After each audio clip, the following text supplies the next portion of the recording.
Welcome to your channel, NightVeil Stories.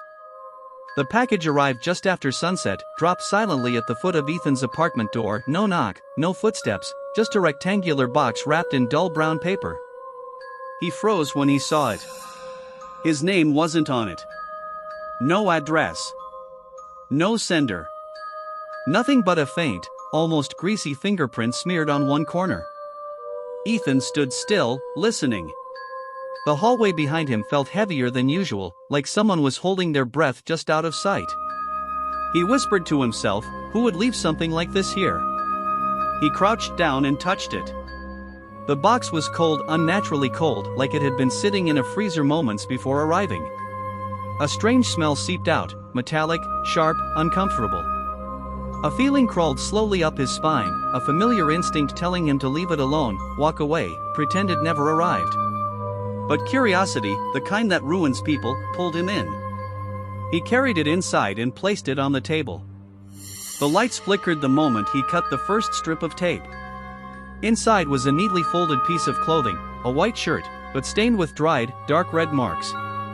Not fresh blood, older, rust-colored, stiff.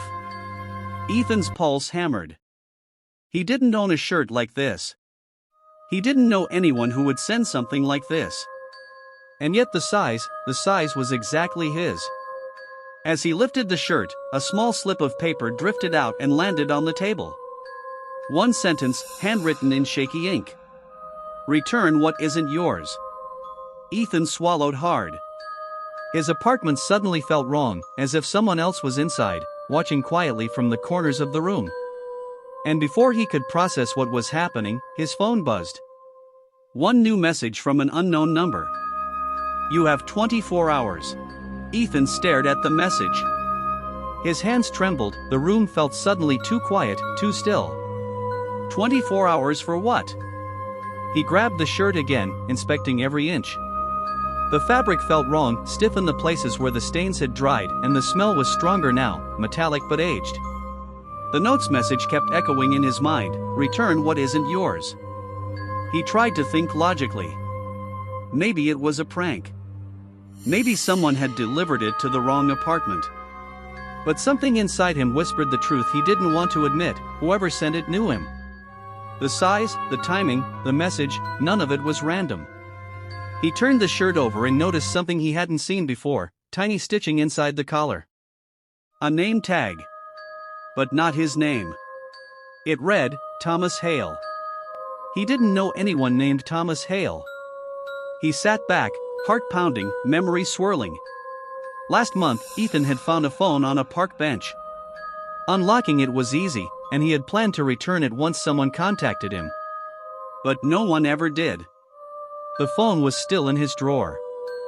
Could this be connected? As he pulled open the drawer and lifted the phone, the screen lit up on its own. A video file appeared, one he'd never seen before. With shaking fingers he opened it. The video showed a dark room. A chair. Rope. And a man wearing the same shirt now lying on Ethan's table. The footage cut off abruptly, right before something happened. Something Ethan didn't want to imagine. His breath turned shallow. Someone had sent him evidence. Someone believed he took something important. And now, they wanted it back. The phone buzzed again. Unknown number. Clocks ticking. Ethan's mind spiraled. The video, the shirt, the message, none of it made sense, yet it all connected in a way that terrified him. He replayed the video, freezing it on the man's face. The features were blurred, but the posture, the build, something felt familiar, like Ethan had crossed paths with him without noticing. He checked the lost phone again. Contacts, empty. Messages, wiped. Only one folder existed, locked behind a password. Ethan tried simple combinations, random numbers, even dates meaningful to him. Nothing worked. His phone chimed again. Another message. Stop trying to open it. Ethan froze. Someone was watching him. Not watching the video, watching him right now. His apartment window overlooked the street, and he rushed to the curtain, pulling it back sharply. The street was empty. Too empty. No cars passing. No people. Just stillness. A knock echoed through the apartment. He turned slowly. The knock came again, 3 slow, heavy hits. He approached the door on shaking legs, peering through the peephole. No one there. But his second package was smaller, thinner, wrapped the same way. He brought it inside, heart thundering. Inside the envelope was a single photograph. Ethan. Walking home the night he found the lost phone. Someone had been watching him for weeks. Behind the photo, written in red ink, "You took his last hope." Ethan stumbled back. His mind raced. What hope? The phone? The man in the video? Whoever Thomas Hale was, someone believed Ethan had stolen something vital. And they were getting closer. Ethan felt his world collapsing around him. He grabbed the phone again, desperate for clues. The battery icon blinked, almost dead. He plugged it in and waited. Once the screen lit up, he opened the gallery again, hoping for something he missed earlier. A new video had been added. He hadn't touched the phone. The video showed the hallway outside his apartment, recorded just minutes ago. The camera angle was low, as if someone had placed a device on the floor.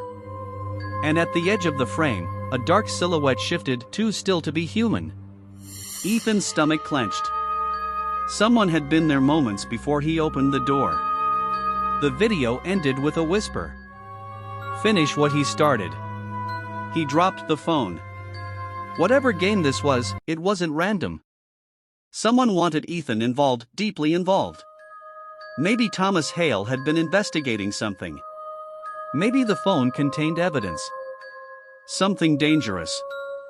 He opened the locked folder again. A password hint flashed beneath it. Follow the trail. He stared at the tag inside the shirt again. Thomas Hale. He Googled the name. One result. A missing person report, from 3 weeks ago. Thomas had vanished after claiming he found something that would expose everything. No further details. No suspects.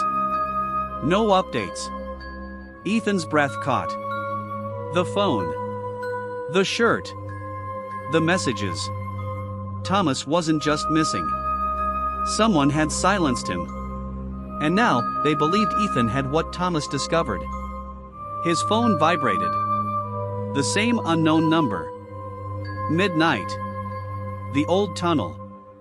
Bring the phone. Ethan didn't want to go.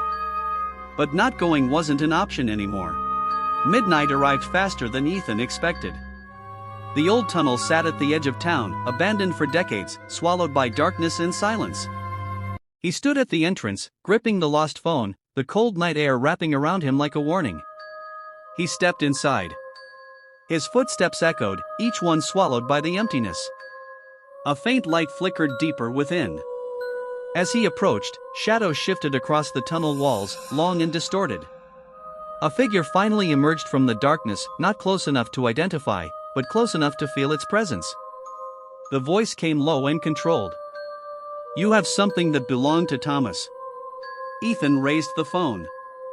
I didn't steal anything. I found it.